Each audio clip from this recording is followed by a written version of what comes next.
fait, la fondation œuvre sur le volet social. On avait commencé depuis 2019 de faire des activités avec certains collaborateurs et aussi avec des activités yi nga xam ne fondation bi daan na ko mener ci biir cité bi. En fait, fondation des jeunes bénévoles dafay nekk pour jàppale les personnes qui sont dans le besoin, plus précisément les talibés, les familles diminuées, les handicaps. Il y a beaucoup de domaines, les domaines de l'environnement, domaine de la sécurité féminine.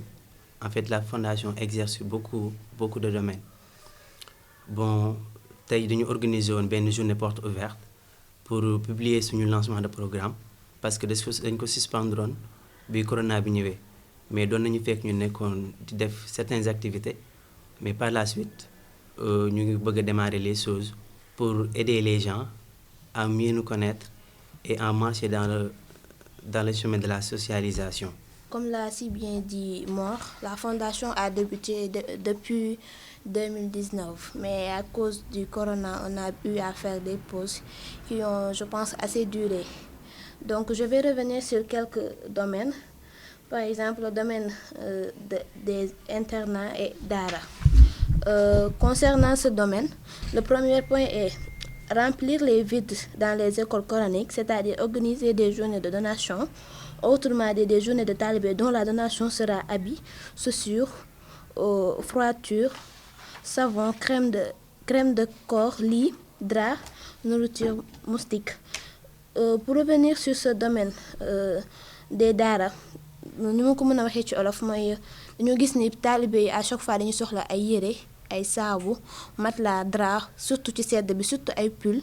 ci sedd bi. On avait déjà eu à faire cet acte en donnant des pulls pendant le mois de décembre et de janvier. Donc c'est domaine boobu moom je pense que acte bi ñu njëkk a def c'est concernant ce domaine-là.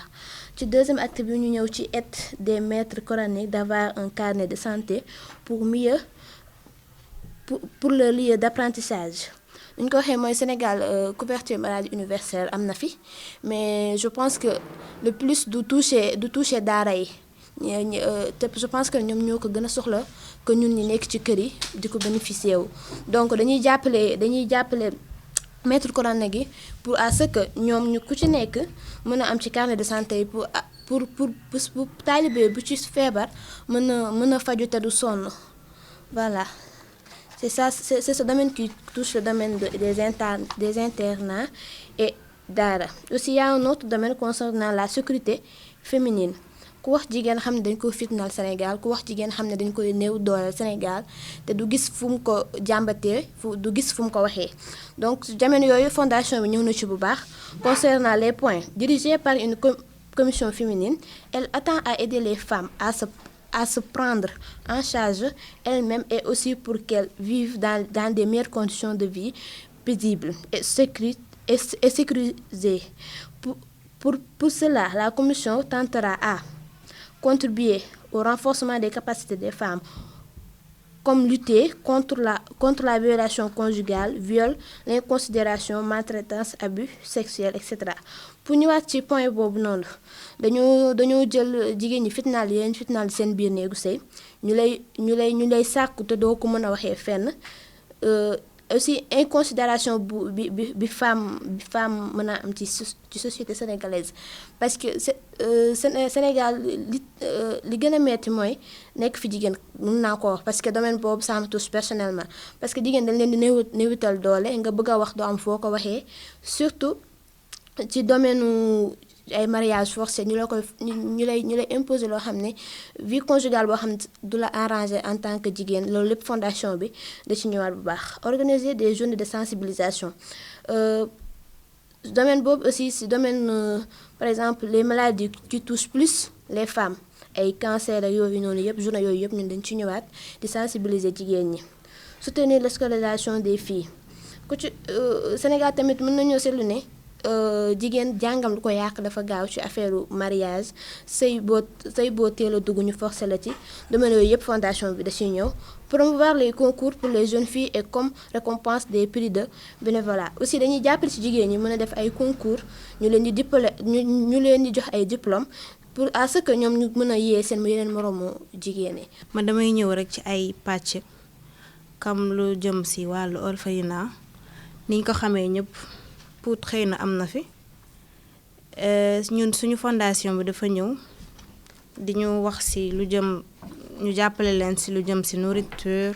maanaam seen lekk ak ay habillement loo xamante ne amal na leen njëriñ apporter d'aide comme set setal jàppale centre boobu noonu ci lu jëm ci set setal propreté seen structure boobu noonu assister leen ci lutte contre l'inconsidération comme nit ñi Sénégal fii da ngay gis handicapé yu bari dañuy préférer nekk ci mbedd bi di tàllal seen loxo mais seen parents yi tamit peut-être ñu pousser leen ci am na ay xale yoo xamante ne fii nii Pout dañ leen jël di leen recadrer yóbbu leen ci benn centre boo xamante ne ñoo leen di toppatoo ñoo leen di defal lépp ñu koy rafetlu ñun fondation bi dañuy ñëw di insister ci loolu noonu pour wan leen ni ñoom ñooñu ci société bi lañu bokk beddiwuñ leen dañoo bokk ci ñun comme ñun la ñun ñëpp niñ fi toogee di waxtaane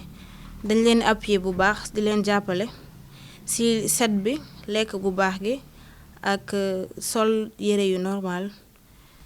dimbali leen ci seen handicap yooyu ñu jëm ci remédier ñu dox bu dee dañoo am handicap tànk soit la walla loxo ñu jëm leen jox ay matériel yoo xamante ne ñun mën nañ ko jox te mu njëriñ leen ñu duggaat ci beneen domaine muy domaine de l'environnement fi ñu nekk nii nit ñi moom seen set ci biir kër yi rek lay am setuñu ci mbedd bi dangay gis magum jëm bu lekk ba suur li muy lekk mu sànni ko ci mbedd bi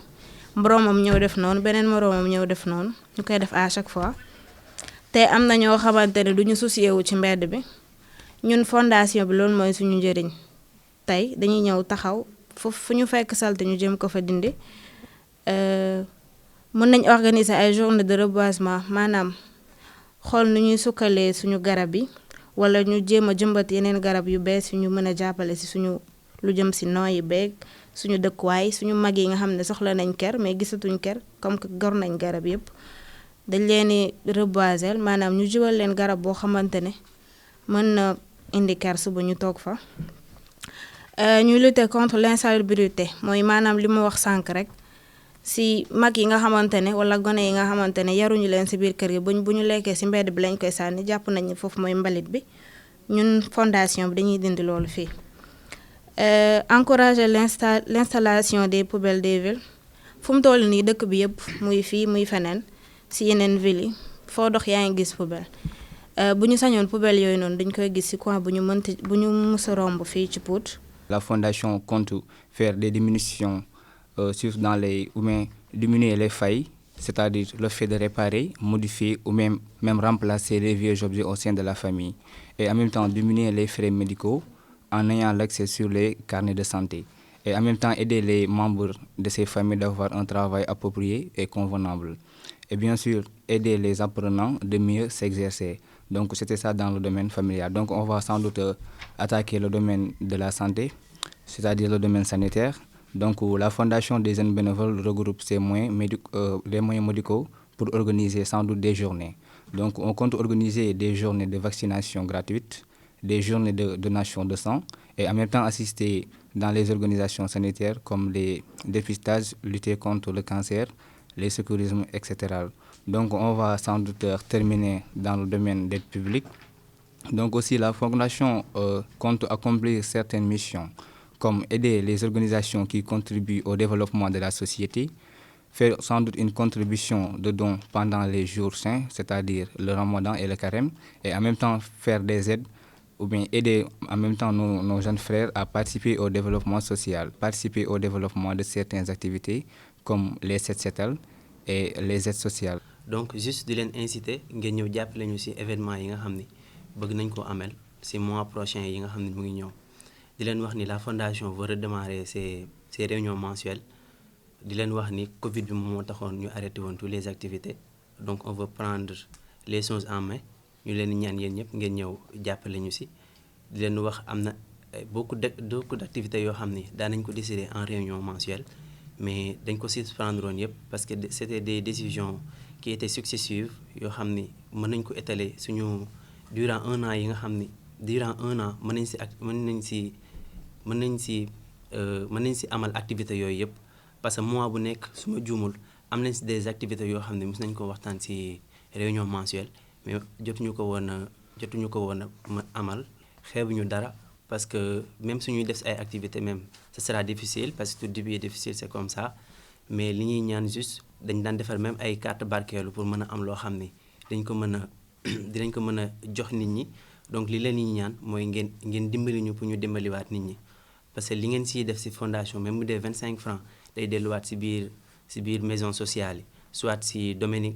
yi nga xam ni mooy comme domaine yi nga xam ni sama collègue yi wax nañ ko sànq day dugg suñu domaine yëpp et bon les réunions mensuelles tamit